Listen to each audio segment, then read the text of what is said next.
Welcome to Glam World Talks. और आप सबका आज के एपिसोड के डिकोडिंग में स्वागत है। मेकर्स जब बाकी सारे कंटेस्टेंट का गेम अप नहीं कर पाते, जब उनको लिफ्ट अप नहीं कर पाते, तो जो सबसे अच्छा प्लेयर है गेम का, जो पूरा का पूरा टीआरपी व्यूअरशिप लेकर आ रहा है, मेकर्स ने डिसाइड किया कि एक गंदा गेम खेलते हैं और उसका जो लेवल है उसको नीचे लेके आ जाते हैं, ताकि एक कंपटीशन फेयर हो और फाइनली उनकी जो फेवरेट्स हैं उनको वो जिता सके। ये मेकर्स का बहुत ही गंदा गेम था। हम इस बारे में बहुत डिटेल में आज बात करेंगे, थोड़ी सी ह्यूमन साइकोलॉजी और ह्यूमन की जो बिहेवियर होती है उसको भी समझने की कोशिश करेंगे। हमें पता है कि आप आज का एपिसोड का रिव्यू देखने आए हैं, उसका डिकोडिंग देखने आए हैं, पर आज के एपिसोड में और कुछ बात करने के लिए था क्या? जो कुछ चीजें थी मैं 30 सेकंड में आपको रिकैप करा देता हूँ। वही पुराना जोकर का मुनावर फारूकी के बारे में बिचिंग करना, वो जाता है ऐश्वर्या से बिचिंग करने मुनावर फारूकी की, वहां पे भी वो दो तारीफ सुनकर आ जाता है मुनव्वर फारूकी से। उसके बाद अंकिता लोखंडे का फिर से ये बोलना कि मुनव्वर फारूकी से वो कट ऑफ कर लेगी। पता नहीं कितनी बार वो कट ऑफ करेगी, लेकिन कट ऑफ करती नहीं है कभी भी। फिर उसके बाद ईशा मालवीय का जो चुगली करना और चलती ट्रेन में चढ़ जाना, ये सारी चीजें आपने देखा। जोकर के पास कोई लॉजिक, कोई आर्गुमेंट होता नहीं है, तो कोई भी बहस में पर्सनल चला जाता है। फिर से आज वो अरुण भाई के वाइफ के बारे में चला गया बोलने की, वाइफ का नाम लेके रो, वाइफ के लिए रो ले तू। तो ये सारी चीप हरकतें जोगर का आपने देखा। उसके बाद आपने मनारा का एक नया अवतार देखा, जहाँ वो कह रही है कि उसको किसी से फर्क नहीं पड़ता, वो इंड तक लड़ेगी, उसको मुनावर से भी फर्क नहीं पड़ता। तो ये अच्छा है, सबको अपने लिए खेलना भी चाहिए। अगर वो अपने लिए खेलना चाहती है, वेल एंड गुड, खेल ले वो। लेकिन जब से मुनावर उससे थोड़ा कटने लगा है, तब से तो उसका कुछ गेम दिख नहीं रहा है, वो कम्प्लीटली लॉस्ट ही लग रही है। उसके बाद आपने चारों पति पत्नी जो हैं, अंकिता, विकी, ऐश्वर्या, नील, इनके तेरी बीवी मेरी बीवी, ऐसी औरत वैसी औरत, ये बकवास वाला एक आपने झगड़ा देखा। तो कुल मिलाकर आज का एपिसोड यही था। मेकर्स को भी पता है कि व्यूअरशिप तो सिर्फ मुनावर के नाम पर आ रही है, तो 5 दिन से थर्सडे से प्रोमो चल रहा है कि मुनावर की बैचिंग हो रही है, वीकेंड के वार पे आयशा आ रही है। थर्सडे, फ्राइडे, सैटरडे, संडे, और फाइनली 5वें दिन मंडे को आपको देखने को मिलेगा आयशा का एंट्री, और उसके बाद घर में जो भी कुछ होता है। यानी सिर्फ एक इंसिडेंट पे, एक न्यूज पे मेकर ने 5 दिन तक व्यूअरशिप खींचा मुनव्वर के नाम पे।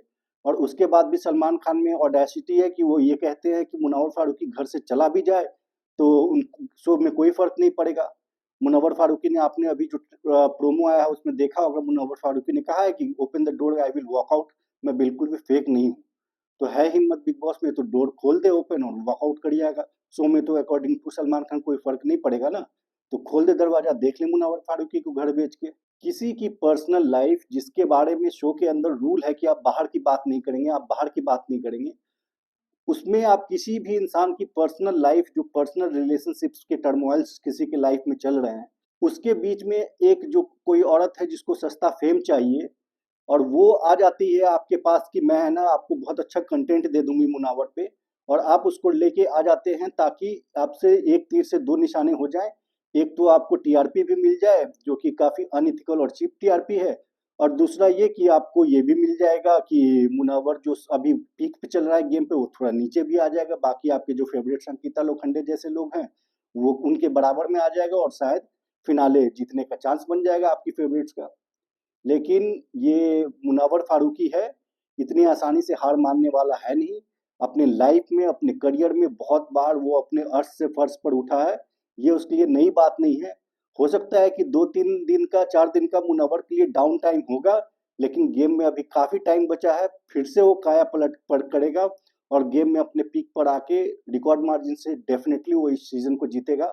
इनफैक्ट ये सारी चीज़ें होने के बाद, अब अगर मुनव्वर फारूकी बिग बॉस 17 जीतता है, जिसके कि 99% चांसेस हैं, तो जितने भी मुनव्वर के फैंस हैं उसको जो सपोर्ट कर रहे हैं इस टफ टाइम में, उनके लिए वो जीत और स्पेशल बन जाएगा। उस जीत का मजा कुछ और ही होगा।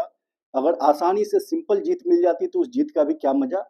अब अगर मुनव्वर फारूकी यहाँ से खड़ा होके और उनके फेवरेट्स को हरा कर जीतता है, तो उस जीत का भी एक अलग ही मजा होगा। ये जो पूरा ड्रामा चल रहा है मुनव्वर की पर्सनल लाइफ को लेके इस शो में, इसके पीछे दोनों लड़कियां हैं। नाजिला भी, जो उसकी एक्स गर्लफ्रेंड थी, और ये जो आयशा जिसके साथ अभी वो बोल रही है कि मुनव्वर फारूकी ने मुझे भी आई लव यू बोला था, ये दोनों की दोनों लड़कियां फॉल्ट में हैं। मुनव्वर की भी गलती होगी, उससे हम इनकार नहीं कर रहे हैं। हम ये नहीं कह रहे कि मुनव्वर से गलती नहीं हुई होगी। हो सकता है दुनिया में कोई एक ऐसा आदमी है जिसने अपने पर्सनल लाइफ में और रिलेशनशिप्स में गलतियां नहीं की है। अंकिता लोखंडे के पहले कितने बॉयफ्रेंड थे? क्या उसने अपने पर्सनल लाइफ में, अपने रिलेशनशिप में गलतियां नहीं की? ऐसे ही ब्रेकअप हो गए उसके। विकी जैन की 5 गर्लफ्रेंड थी, तो 5 गर्लफ्रेंड के साथ ब्रेकअप ऐसे ही हुआ था, उसने कोई गलती नहीं किया था लाइफ में। ईशा मालवीय ने अपने लाइफ में गलती नहीं किया, वो तो शो पर दिन रात बोलते रहती हैं कि उसने अपनी लाइफ में गलती किया है। क्या मनारा चोपड़ा ने नहीं बोला कि उसके 3 सीरियस रिलेशनशिप थे पहले, एक बहुत पॉजिटिव था, ये था, वो था। अब उस लड़के को पकड़ के लेके आ जाए कि तुम्हारे बारे में ये कह रही थी, पॉजिटिव था, बहुत बहुत ज़्यादा ओवर प्रोटेक्टिव था और बहुत अग्रेसिव था। कोई दुनिया में ऐसा आदमी है जिसने अपने लाइफ में गलती नहीं की, तो क्या उन लाइफ की चीज़ों को लेके आप शो में लेके आ जाएँगे? अब एक लॉजिक कुछ लोग दे रहे हैं कि ईशा मालवीय का भी तो ऐसा था, तो ईशा मालवीय का जब चिंटू को लेके आए थे, तब क्यों नहीं ऐसी बातें डिफेंड किया गया उसको? बहुत बड़ा डिफरेंस है। आप ईशा मालवीय और मुनव्वर फारूकी के केस को कंपेयर कर ही नहीं सकते। एक आम है, एक अमरूद है। दोनों को आप बिल्कुल कंपेयर नहीं कर सकते। ईशा मालवीय शो के अंदर एक और कंटेस्टेंट अभिषेक के साथ क्लोज जा रही थी, उसके सेम बेड से एड करने लगी थी, और वो वहां ऐसा बोल रही थी कि वो सिंगल है, इसके लिए वो लव एंगल एक बना सकती है अभिषेक के साथ फिर से। क्या मुनव्वर फारूकी शो में किसी और लड़की के साथ, किसी और कंटेस्टेंट के साथ लव एंगल बना रहा था? उसने तो साफ साफ मना कर दिया। अगर मनारा क्लोज आई या कुछ भी, उसने तो ओपनली कह दिया कि मैं किसी और रिलेशनशिप में हूँ, मैं नहीं आगे बढ़ सकता, मैं ये लव एंगल क्रिएट नहीं कर सकता। मेकर्स के चाहने पे भी उसने साफ साफ मना कर दिया। तो ये दोनों सिचुएशन कंपेरेबल कैसी हुई?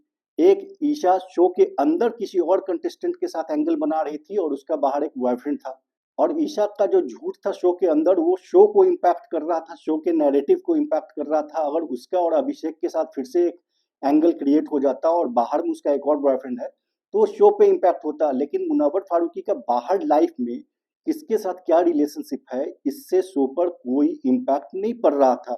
तो आप इन दोनों सिचुएशन को कंपेयर ही नहीं कर सकते। अगर ये आयशा या नाजिला पहले से एक कंटेस्टेंट होती, अभिषेक कुमार जैसे था, और उसके बाद कुछ ऐसा हो रहा होता है कि मुनावर अंदर में किसी को गर्लफ्रेंड बोल रहा है और बाहर कोई और गर्लफ्रेंड है, तो समझ में आता है। लेकिन ये कंप्लीटली घर के बाहर की चीज को आप घर के शो का हिस्सा बना दे रहे हैं, और वो बाहर की चीजें की, बाहर की चीजों का एक्सप्लेनेशन आप मुनावर से ले रहे हैं। और अगर मुनावर ने आयशा को आई लव यू बोला भी, तो क्या उसने एक तरफा बोला होगा या सामने से भी आया होगा? तो अगर किसी लड़की को सामने से भी, दोनों साइड से अगर कोई एक अफेयर स्टार्ट होता है या उस पर आगे बढ़ता है, और जो कि आयशा बाहर इंटरव्यू में कह चुकी है कि इनका कोई सीरियस नहीं था, बस हेल्दी फ्लर्टिंग थी दोनों के बीच में, अभी स्टार्ट हुई थी, बहुत नेसेंट स्टेज पे रिलेशनशिप था, ऐसा कुछ कमिटमेंट हुआ नहीं थे दोनों में से किसी के भी साइड से। तो ऐसे में अगर मान लो सामने से आयशा ने भी आई लव यू बोला था, तो आयशा का रिएक्ट करना तब बनता है जबकि मुनावर घर के अंदर कोई लव एंगल क्रिएट कर रहा होता और बोलता कि बाहर वो एकदम सिंगल है। बाकी नाजिला वाला बात तो उसके शो के बाहर निकलने के बाद भी उससे कन्फ्रंट कर सकती थी, क्लियर आउट कर सकती थी, क्योंकि ये सारी चीजें तो घर के बाहर की थी। घर के अंदर उसके बिहेवियर से, बाहर में जो रिलेशनशिप उसका है नाजिला या आयशा के साथ, उस पर क्या फर्क पड़ रहा था? उस पर तो कोई इम्पैक्ट नहीं पड़ रहा था उसके घर के अंदर के एक्शन से। तो इस बात को घर में क्यों लेके आया गया? सिर्फ इसलिए क्योंकि आयशा खान खुद एक स्ट्रगलिंग एक्ट्रेस है, उनको खुद सस्ती फेम चाहिए, उनको कलर्स टीवी के थ्रू घर घर पहुंचना है, बस ये मकसद था। बाकी और कोई क्लैरिफिकेशन और ये सारे तो बस बहाने और लूपहोल्स हैं। और इसमें नाजिला भी 100% इन्वॉल्व है। ये दोनों लड़कियों ने मिल करके मुनव्वर फारूकी के साथ ये काम किया है। इन दोनों लड़कियों ने आपस में मिल के ये तय किया कि मुनव्वर फारूकी को अब डिग्रेड करके थोड़ा सा उसको डिफेम किया जाए। इसमें मैं दोनों में से किसी एक लड़की को सही, एक लड़की को गलत बिल्कुल नहीं कह सकता। 100% दोनों की मिलीभगत है, 100% दोनों की गलती है। अब ये तो हो गई ये बात। अब हम आपको थोड़ी सी ह्यूमन साइकोलॉजी, एकदम आप कॉमन आदमी बन के, एक सेलिब्रिटी को छोड़ दीजिए जिसको आप टीवी पे देख रहे हैं, और वहां से आप एक टीवी, एक फिल्मी अंदाज में जज करना छोड़ के, एक रियल लाइफ के हिसाब से एक कॉमन आदमी जो आप और हम हैं, जो कि अपनी जिंदगी में रहते हैं, जितने भी यंग लोग हैं, उस हिसाब से आप बात को समझने की कोशिश कीजिए, तो शायद आपको हमारी बात से काफी रिलेट कर पाएंगे आप। कोई 28-29 साल का लड़का है मुनव्वर फारूकी, अभी भी सिर्फ वो 28-29 साल का ही है, उससे ज्यादा बड़ा नहीं है। इस एज में जब कोई भी किसी की गर्लफ्रेंड होती है या किसी भी लड़की है, अगर आप हैं, आपका बॉयफ्रेंड होता है, क्या कोई भी ब्रेकअप एक दिन में हो जाता है कि हाँ आज ब्रेकअप कर लेते हैं दोनों, चलो तुम इधर मैं इधर, चलो टाटा बाय?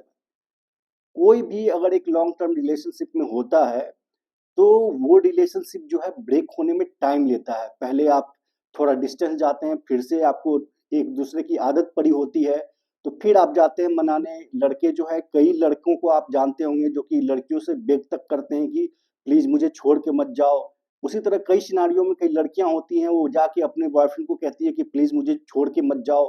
फिर उसके बाद दोनों में शॉर्ट आउट होता है, फिर उसके बाद जो रिफ्ट आती है, फिर एक थोड़ा सा दूर होते हैं और धीरे धीरे करके कोई रिश्ता टूटता है। एक दिन में ऐसा नहीं कि सुबह रात को सोए थे और सुबह उठे और कहे कि रिश्ता खत्म। तो जब ये फेज चल रहा होता है और उसमें अगर लड़का और लड़की ऐसे इन्वायरमेंट में, या कोई वर्किंग लेडी है या वर्किंग लड़का है या कॉलेज में है, जहाँ पे ग्रुप में बहुत सारे लड़के लड़कियां से आप रोज मिलते हैं, तो जब रिलेशनशिप एक ब्रेक हो रहा होता है ना, तो अंदर से लोगों को एक अंदाजा हो जाता है कि अब ये रिलेशनशिप शायद चलने वाला नहीं है। और उस फेज में, जब इस एज में 28-29 साल की एज में जब आप होते हैं, तो आपसे एक बेसिक ह्यूमन एरर होता है, आपसे कुछ इंसानी गलतियां होती हैं लड़के और लड़की दोनों के साइड से, कि उस बीच में जब चीजें अच्छी नहीं अनबन चल रही होती है, तब आप पैरेलली सेम टाइम पे क्या करते हैं कि अगर कोई लड़का है तो किसी लड़की के साथ फ्लर्ट कर लिया, उस पर थोड़ा लाइन मार लिया, और लड़की भी है तो बाकी लड़कों के साथ जो पहले एक रिस्ट्रिक्शन रखती थी, उससे खुल के थोड़ा सा हेल्दी फ्लर्टिंग कर लिया, लाइन मार लिया। ये एक फेज जाता है और उसके बाद ब्रेकअप होता है, फिर लड़का भी किसी और लड़की के साथ मूव ऑन होता है, लड़की भी किसी और लड़के के साथ मूव ऑन हो जाती है। यही प्रैक्टिकल है ना, यही होता है ना हर के लाइफ में। आप लोग अगर अपने आसपास देखेंगे, जितने भी आपके दोस्त का या आपका खुद का ब्रेकअप हुआ होगा और आपके नए बॉयफ्रेंड गर्लफ्रेंड बने होंगे, तो एग्जैक्टली ऐसा ही होता है ना। इस बात से आप रिलेट कर पा रहे हैं कि नहीं कर पा रहे हैं, आप सोच के देखिए। तो ये जब फेज चलता है, मुनावर के साथ क्या हुआ है कि ऐसा ही एक फेज उसके लाइफ में चल रहा था, जिस समय की नाजिला उससे ब्रेकअप कर लेती है, क्योंकि उसके साथ, मुनावर के साथ उसका बेटा रहने आ जाता है और नाजिला इस बात को एक्सेप्ट नहीं करती है।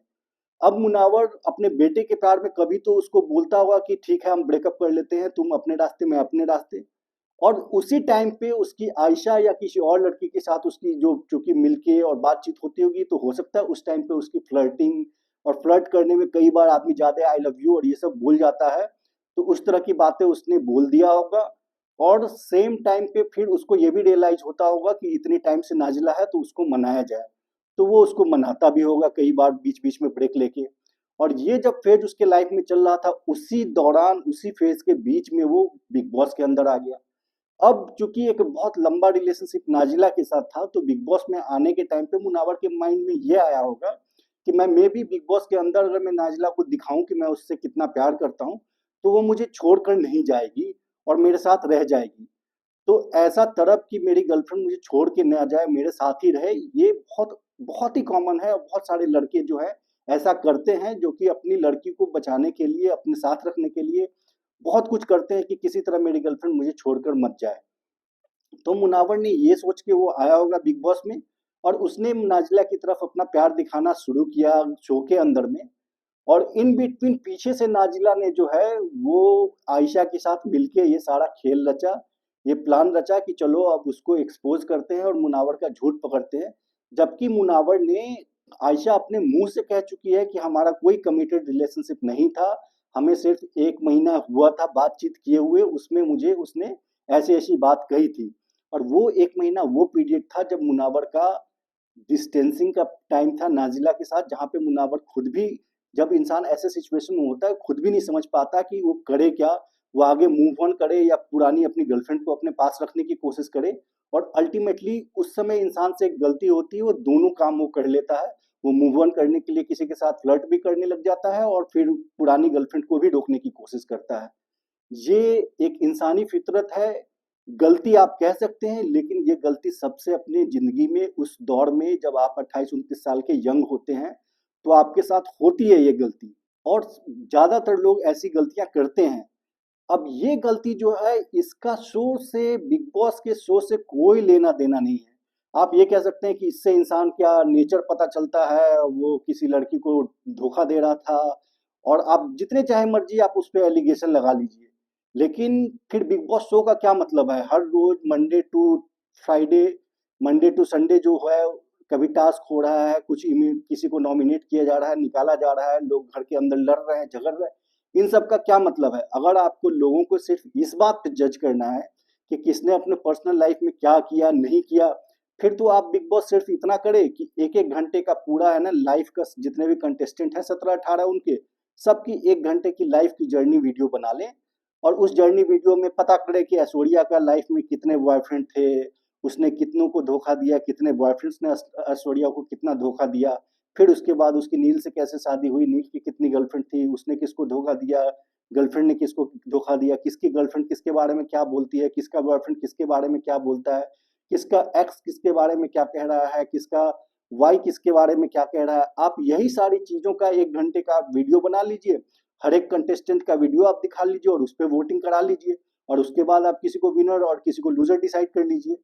पर ये तो शो का फॉर्मेट है नहीं ना, 110 120 दिन तक शो चलता है, लोग घर के अंदर रहते हैं, चीजें करते हैं और उस शो के अंदर कौन क्या कर रहा है उस पे हम जज करते हैं, फिर हम वोट करते हैं और एक एक करके लोगों को निकालते जाते हैं और लास्ट में एक जीतता है। शो का फॉर्मेट ये है। अब किसी के पर्सनल लाइफ में उसके रिश्ते कैसे टूट रहे हैं, बन रहे हैं, कैसे बिखर रहा है, कोई कैसे अपने आप को फिर से खड़ा कर रहा है और उसके बाद उसका रिलेशनशिप कहाँ से टूट के कहाँ जा रहा है, कैसे मूव ऑन हो रहा है, फिर जाके आप उसको बेसिस पे किसी को थोड़ी ना हम वोट कर सकते हैं। पर ये मेकर्स क्यों कर रहे हैं? सिर्फ एक मकसद, मुनव्वर फारूकी टीआरपी किंग है, मुनव्वर फारूकी के नाम पे टीआरपी आती है, मुनव्वर फारूकी के नाम पर व्यूअरशिप आती है। तो एक प्रोमो थर्सडे को रात में रिलीज करो और उसको मंडे तक खींचो और मंडे को फाइनली उसका कंटेंट दिखाओ, 5 दिन तक व्यूअरशिप उसके नाम पर लो और 5 दिन के बाद भी वो कैसे रिएक्ट कर रहा है घर में इस लड़की के साथ, वो लड़की इसके साथ कैसे रिएक्ट कर रही है, ये सारी चीजें आप लोगों को बेचो। ये बहुत ही गंदा तरीका है टीआरपी लेने का और जितने भी मुनावर के फैंस हैं उनको कुछ भी घबराने की जरूरत नहीं है। मुनावर ने कोई ऐसी गलती नहीं की है जो कि एक आम इंसान से नहीं होती। ये रिलेशनशिप का जो डायलेमा है इस एज में हर यंग लड़का हर यंग लड़की के लाइफ में आता है, जो कि बाहर है, एक वर्किंग है और जिनका कई सारे लड़के लड़कियों से घुलना मिलना उठना बैठना है, उनके साथ ये चीजें एक रिलेशनशिप के डायलेमा आते ही आते लाइफ में है। उसके लिए आपको बिल्कुल भी परेशान होने की जरूरत नहीं है। और मुनव्वर फारूकी भले ही आपको अभी टूटा हुआ लग रहा होगा, जबकि वो दरवाजा खोलने की बात कह रहा है और कह रहा है कि मैं वॉकआउट कर जाऊंगा, लेकिन आप विश्वास रखिए इस बंदे ने अपनी जिंदगी में और भी बहुत तकलीफें बहुत कठिनाइयां देखी हैं। ये कोई बड़ी चैलेंज नहीं है, इसको वो आसानी से पार करके और जिन लोगों का दिल टूटा भी है ये सब देख के उन सब का दिल फिर से जीतेगा और ये शो भी वो फिर से बहुत ही रिकॉर्ड मार्जिन के साथ जीतेगा। आप लोग अपना बस भरोसा और अपना प्यार बनाए रखिए और आप देखिए कि कैसे वो निखर के फिर से सामने आता है। उम्मीद है आज की इस वीडियो से आपको थोड़ी सी साइकोलॉजी समझने में मदद मिली होगी। अगर आपको हमारा ये कंटेंट अच्छा लगता है, जो हम थोड़ा अलग तरीके से अलग पर्सपेक्टिव में देने की कोशिश करते हैं, तो आपसे रिक्वेस्ट है कि आप प्लीज़ हमारे चैनल को सब्सक्राइब कीजिए, थोड़ा और सपोर्ट कीजिए। हम अपना सपोर्ट इन तक बनाए रखेंगे। हम बिल्कुल भी ऐसा क्लेम नहीं करते हैं कि हम न्यूट्रल हैं। हम हर एक सीज़न में किसी को सपोर्ट करते हैं जो हमें पसंद आता है, क्योंकि हम भी इंसान हैं, हमें भी चीज़ें अच्छी बुरी लगती है। हमने बिग बॉस 14 में रूबीना दिलोक को फेवर किया था, बिग बॉस 15 में हमने करण कुंद्रा का सपोर्ट किया था, लॉकअप में हमने मुनावर का किया था, बिग बॉस ओटीटी 2 में हमने मनीषा रानी का सपोर्ट किया था और इस सीज़न में हम मुनव्वर फारूकी को सपोर्ट कर रहे हैं। और जब तक हमें एकदम से वो गलत नहीं लगेगा तब तक हम उसका सपोर्ट करते रहेंगे, क्योंकि घर के अंदर बाकी सब जितने भी हैं वो कोई सपोर्ट के लायक नहीं है। सिर्फ पोकिंग गेम, चुगली गेम और यही सिर्फ गेम नहीं है, एक मुनव्वर फारूकी है जो दिल से खेलता है, दिमाग से खेलता है, दम से खेलता है, फनी कंटेंट देता है, मैजिक शो घर में दिखाता है, वन लाइनर्स बोलता है, शायरी बोलता है, जोक्स बोलता है, टास्क सबसे जी जान से खेलता है, सबसे ज़्यादा लोगों को इन्फ्लुएंस करके गेम सबसे अच्छा खेलता है, सबसे ज़्यादा कंटेंट देता है, पूरा का पूरा शो उस पे चलता है। तो ऑब्वियसली मुनव्वर फारूकी शो के अंदर बेस्ट कर रहा है और जो शो के अंदर बेस्ट करेगा हम उसको ओपनली सपोर्ट करेंगे। तो हमारा सपोर्ट मुनव्वर फारूकी को बरकरार रहेगा। आप सब देखते रहिए। मिलते हैं कल फिर, कल देखते हैं पूरे एपिसोड में क्या होता है, उसके बाद हम मिलते हैं कल फिर। तब तक के लिए थैंक यू।